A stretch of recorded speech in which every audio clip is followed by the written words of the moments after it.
Hey everyone, welcome back to Journey of Wendy's Muggle. In the last video, we talked about Harry had suddenly pain in his scar. Let's continue today's story. During Harry's fourth-year summer holiday, he and Hermione visited the Weasley family, going to watch the Quidditch World Cup together. They used a transport tool called Portkey. A portkey is a magical object that transported anyone touching it to a specific pre-arranged location. It could transfer a massive number of people together. Harry, along with Arthur, Molly, Ron, and Hermione, grabbed the boots. They were all simultaneously transported to the Quidditch World Cup grounds. This was 422nd Quidditch World Cup, final match between Ireland and Bulgaria. The atmosphere was filled with excitement. Ron was the fan of Bulgaria seeker Victor Krum. Since Barty Crouch Jr. had switched identities with his dying mother, he was kept hidden at home under invisibility clothes. He loved Quidditch. His housewife Vicky pleaded with Barty Crouch Sr. to let him attend the World Cup. Harry sat in the top box at the Quidditch World Cup. When he returned later, he saw a housewife and thought it was Dobby. After talking with her, Harry learned that her name was Winky, Dobby's friend. Harry had his wand in his back pocket. Barty Crouch Jr. and the invisibility cloak stole Harry's wand. After the match, Harry, Ron, and Hermione left the stadium to find the Weasleys' campsite. Suddenly, they heard shouting outside. They went out to look. Tents were destroyed. People got jailed. They saw a group of masked wizards, making some muggles floating in the air, which were the Death Eaters. Harry, Ron, and Hermione, separated from Weasley family, were forced to run into the forest to escape the masked wizard. When Barty Crouch Jr. saw the escaped Death Eater causing chaos, he broke free from Winky's control and went into the forest as well.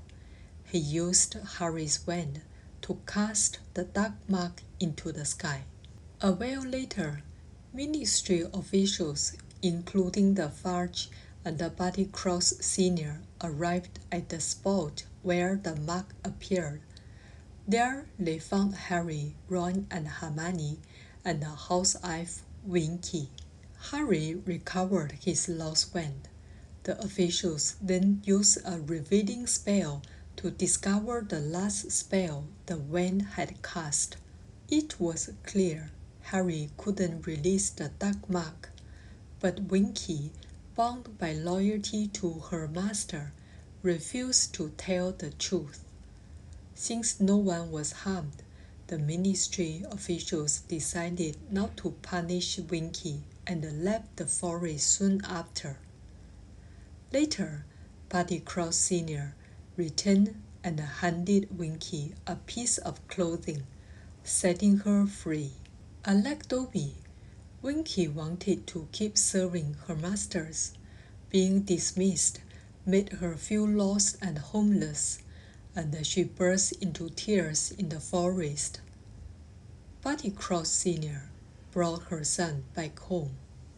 One night, Barty Crouch Sr. heard a knock at the door. When he opened it, he found Voldemort and Peter Pettigrew standing outside.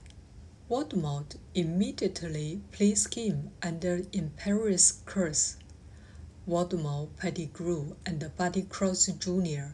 began plotting their plan in secret. From Bertha Jorkins, Voldemort learned a third piece of important information.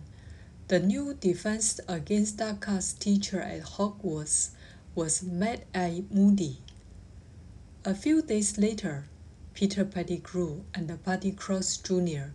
went to Moody's house and attacked him. Barty Crouch Jr. took Moody's hair, drank Polyjuice potion, and disguised himself as Moody. From this moment on, in order to make the story clear, we'll call Barty Crouch Jr. as Professor Moody. The new school year began. Harry, Ron, and Hermione boarded Hogwarts Express and returned to school. In their 4th years, Hogwarts hosted students from 2 other schools as part of Triwizard Tournament, Berchtesgaden in France and Durmstrang in Northern Europe. In the movie, Berchtesgaden was portrayed as all-girls school, led by headmistress Madame Maxime. Durmstrang was a boys' school, known for its focus on martial magic. Its headmaster was Igor Karkaroff, a former Death Eater. Draco Malfoy was originally considering for Durmstrang, but his mother, Narcissa, didn't want him studying too far from home. In the end, he chose to stay at Hogwarts. After Professor Dumbledore's welcome speech, he announced that this year, the Triwizard Tournament would be held at Hogwarts. Dumbledore explained the tournament purpose and the rules.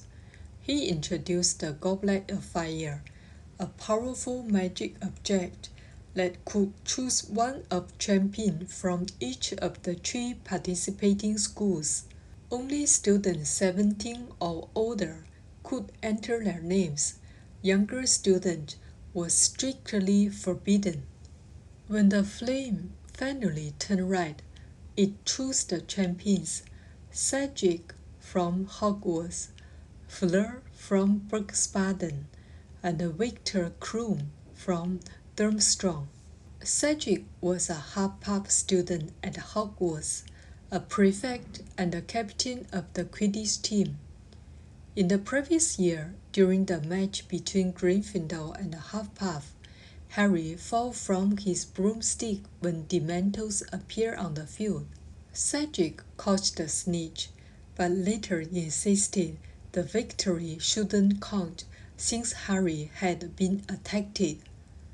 However, Wood, Gryffindor's captain, admitted that Cedric had fairly caught the snitch.